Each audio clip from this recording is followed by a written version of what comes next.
تو یہاں ہندوستان والوں کو اپنی تہذیب پہ بڑا ناز تھا. تو ہندوستان کی تہذیب میں اس دور میں کافی بہت دنوں تک حضرت محبوب الہی تک، اور میرے خیال سے تقریباً 8ویں 9ویں صدی تک، بلکہ بعد میں 11ویں صدی تک، بلکہ 12ویں صدی تک بھی، بلکہ 13ویں صدی تک بھی، یعنی آج سے 1.5 صدی پہلے تک کے ہندوستان میں یہ رواج تھا کہ جو بھی عزت دار آدمی آئے گا اس کو آپ شربت دیں، حلوہ دیں، یہ دیں وہ دیں، لیکن آخری میں اگر پان نہیں دے تو گویا کہ آپ نے اس کی بے عزتی کر دی. اس لیے پان کا یہاں بڑا رواج تھا. ہر عزت دار مہمان کو پان پیش کرتے تھے. شاہ ولی اللہ محدث دہلوی، یہ بھی ان کے یہاں بھی پان کا بڑا رواج تھا. شاہ عبدالعزیز صاحب کے یہاں بھی بڑا رواج تھا. بلکہ شاہ ولی اللہ صاحب تو بلکہ شاہ عبد الرحیم شاہ ولی اللہ کے والد، یہ اسماعیل دہلوی کے دادا، ایک مرتبہ شعر پڑھ رہے تھے حضرت شیخ سعدی شیرازی کا، اور پڑھتے پڑھتے بھول گئے، دوسرا مصرع یاد نہیں آ رہا تھا، اور پیچھے سے ایک آدمی آیا، اس نے دوسرا مصرع یاد دلایا. کہا جزاک اللہ بھائی، آپ نے مجھے مصرع یاد دلا دیا، لو پان کھاؤ. تو کہا ہم ایران والے نہیں کھاتے، ہندوستان والے کھاتے ہیں. جب دیکھا تو کہا ایران سے کہاں سے ہے؟ تو دیکھا وہ گلی کے اس کونے پر تھے، ایک قدم میں گلی کے اس کونے پہ. کہا حضرت آپ کون ہیں؟ تو کہا جس کا شعر پڑھ رہا تھا وہی تو ہوں، تجھے یاد دلانے آیا تھا، میرا شعر بھول گیا تھا نا تو یاد دلانے آیا. تو بڑا رواج تھا اپنے یہاں پان کا، اور پان بہت عزت دار لوگوں کو پیش کیا جاتا تھا. خانقاہوں میں ابھی بھی رواج ہیں.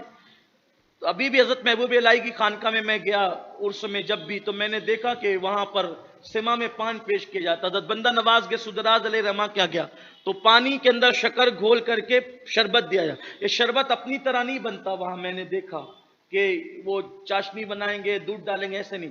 کچی شکر سادے پانی میں ڈالیں گے، اسی پہ فاتحہ ہوگی، وہی شربت ہوگا اور پان ہوگا. میرے مرشد، کریم مرشد سرکار بائیس خواجہ رحمت اللہ علیہ کے یہاں بھی پان پر فاتحہ ہوتی ہے، سیما کی فاتحہ وہاں بھی وہ تقسیم کرتے ہیں. تو اتنی لمبی چوڑی بات بتانے کا مقصد یہ ہے کہ آپ کو پان کا عادی نہیں بنانا ہے. آپ یہ نہیں سوچے کہ ہم شروع کر دیں آج سے، ایسا نہیں ہے. بڑوں کی بڑی بات ہوتی ہے، بڑوں کی ہر چیز نہیں کی جاتی، بڑوں کی ہر چیز نہیں کی جاتی، لیکن بات عزت دار لوگوں کو پان دیا ہے. تو راجہ بھوج نے، صوفیہ فرماتے راجہ بھوج نے جب یہاں سے تحفے تائیں بھیجے، مشک کو بھیجا، جڑی بوٹیاں بھیجی، یہ بھیجا وہ بھیجا، کپڑے بھیجے، سب بھیجا، تو ہندوستان کے اندر جو یہ تھا کہ عزت دار لوگوں کو پان بھیجا جاتا. پان نہ دے تو گویا کہ بے عزتی ہو گئی. تو صوفیہ فرماتے ہیں کہ راجہ بھوج نے پان بھی بھیجا، حضور علیہ السلام کو پان بھیجا. اب پان بھیجا تو اس نے چھالیاں، جس کو کہتے ہیں سپاری، وہ بھیجنا بھول گیا. تو جب ان کے لوگ پہنچے تو حضور کو پان پیش کیا.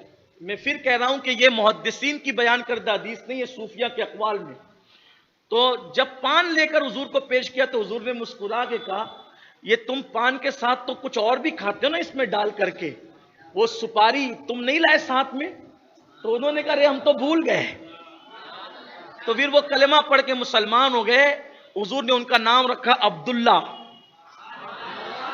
تو آج بھی ان کو پورے نام سے پہچانا تھا، عبداللہ شاہ چنگال. ان کا مزار یہاں موجود ہے ایم پی کے اندر، دھار شریف کے اندر ہے نا، دھار میں موجود. یہ جو رتلام کے آگے دھار ہے وہاں حضرت عبداللہ شاہ چنگال صحابی رسول کا مزار موجود ہے. یہ ہے